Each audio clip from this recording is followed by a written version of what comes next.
ভুল চিকিৎসায় শিক্ষার্থীর মৃত্যুর অভিযোগে ঢাকা ন্যাশনাল মেডিকেল কলেজে ভাঙচুর চালিয়েছে শিক্ষার্থীরা। দুপুরে ডাক্তার মাহবুবুর রহমান মোল্লা মেডিকেল কলেজের শিক্ষার্থীরা হাসপাতাল ঘেরাও করে। তাদের দাবি, গেল সোমবার ভুল চিকিৎসায় তাদের এক শিক্ষার্থীর মৃত্যু হয়েছে। এক পর্যায়ে বিরোধের জেরে কবি নজরুল সরকারি কলেজ ও সোহরাওয়ার্দী কলেজে হামলা চালায় ডাক্তার মাহবুবুর রহমান মোল্লা কলেজের ছাত্ররা। বিকেল 4টায় অবস্থানকারীরা লাঠিসোঁটা পুলিশের কাছে জমা দিয়ে স্থান ত্যাগ করলে যান চলাচল স্বাভাবিক হয়, কিন্তু মুহূর্তের মধ্যে সোহরাওয়ার্দী ও কবি নজরুলের শিক্ষার্থীরা পাল্টা মিছিল বের করে।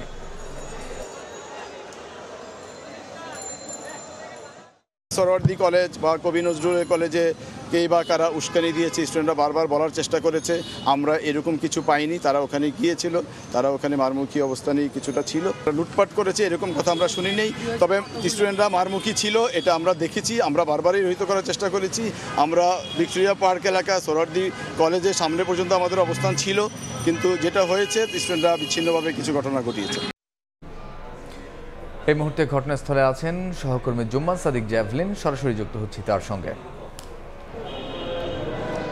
এই মুহূর্তে আমরা অবস্থান করছি যে ঢাকা ন্যাশনাল হাসপাতাল যেটি ইনস্টিটিউট, এটির সামনে থেকে। এখান থেকেই মূলত ঘটনার সূত্রপাত, যেমনটি আসলে শুনছিলেন যে গত বুধবার থেকে কিন্তু মূলত এই ঘটনার সূত্রপাত হয়, যখন একজন রোগী এখানে মারা যান, যিনি কিনা শিক্ষার্থী ছিলেন ডিএমআরসির। এবং আমরা যেটি জানতে পারি এর পরপরই কিন্তু সেই ভুল চিকিৎসার অভিযোগটা তারা করেছিলেন এবং ডক্টরদের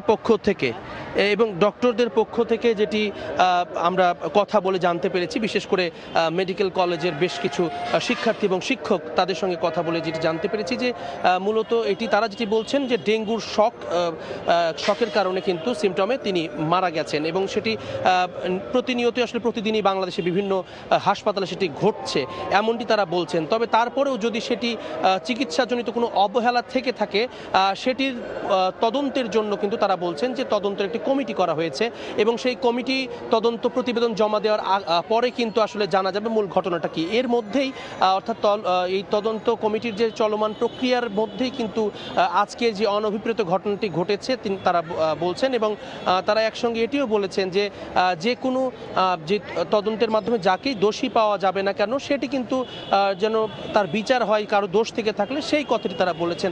এর পাশাপাশি আমরা আরও একটি বিষয় দেখেছি যে আসলে এই কলেজের সঙ্গে যখন হাসপাতাল কর্তৃপক্ষের এই বিষয়টি নিয়ে যে বাদানুবাদ বা যে অভিযোগের যে বিষয়টি উঠেছে, তারপর আমরা দেখেছি আসলে কলেজের ছাত্রদের মধ্যেও কিন্তু এক ধরনের মুখোমুখি অবস্থানে তারা চলে যায়।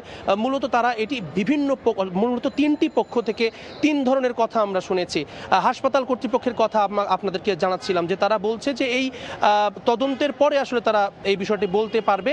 তবে আজকের যে ঘটনাটি ঘটেছে, তারা বলছে যে মেডিকেল কলেজেও কিন্তু হামলা করা হয়েছে এই আন্দোলনকারীদের মধ্যে থেকেই। তো তারা সেই বিষয়টির তীব্র নিন্দা জানিয়েছেন এবং তারা এটি বলছেন যে এই ধরনের কাজ আসলে শিক্ষার্থী সুলভ বা শিক্ষিত মানুষের দ্বারা করা সম্ভব নয়, এই কথা বলছেন তারা। একই সঙ্গে যে কলেজ শিক্ষার্থী এখানে সকাল থেকে যারা অবস্থান নিয়েছিলেন, তারা কিন্তু একটি যে অভিযোগ করেছেন আমাদের কাছে, বা তাদের যেটি দাবি যে ভুল চিকিৎসায় এখানে যে মৃত্যুর অভিযোগটি তারা করেছেন, পরবর্তীতে সেটি কিন্তু যদি সত্য না হয়ে থাকে তাহলে 10,000 টাকা দিয়ে আপোষ করবার কথা কেন আসবে, এই কথাটি কিন্তু তারা বলেছেন যে একটি প্রাণীর মূল্য কি তবে 10,000 টাকা। সুতরাং এই স্টেটমেন্টটা কিন্তু সেই শিক্ষার্থীদের মধ্য থেকে এসেছে এবং সেখানে শুধুমাত্র যে ডিএমআরসির শিক্ষার্থী ছিল তাই নয়, ঢাকা শহরের মোটামুটি অনেক কলেজের শিক্ষার্থীরা কিন্তু সমবেত হয়েছিলেন এখানে।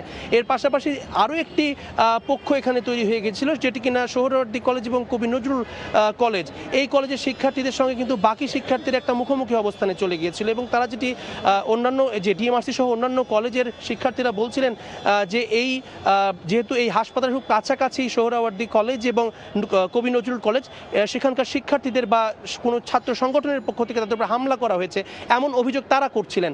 আবার উল্টো কথা কিন্তু আমরা সোহরাওয়ার্দী কলেজ এবং নজরুল কলেজের কাছ থেকেও শুনেছি যে এই শিক্ষার্থীরা আসলে মব জাস্টিসের নামে যা ইচ্ছে তাই করছেন।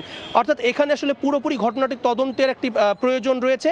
একই সঙ্গে আইন শৃঙ্খলা রক্ষা বাহিনী কিন্তু এখানে ছিল, থাকার পরেও কিন্তু এই ভাঙচুরগুলো চলেছে, এটি হচ্ছে চরম বাস্তবতা। তো এই ছিল এখনো পর্যন্ত আমার কাছে ঢাকা ন্যাশনাল ইনস্টিটিউট অফ হাসপাতালের সবশেষ পরিস্থিতি।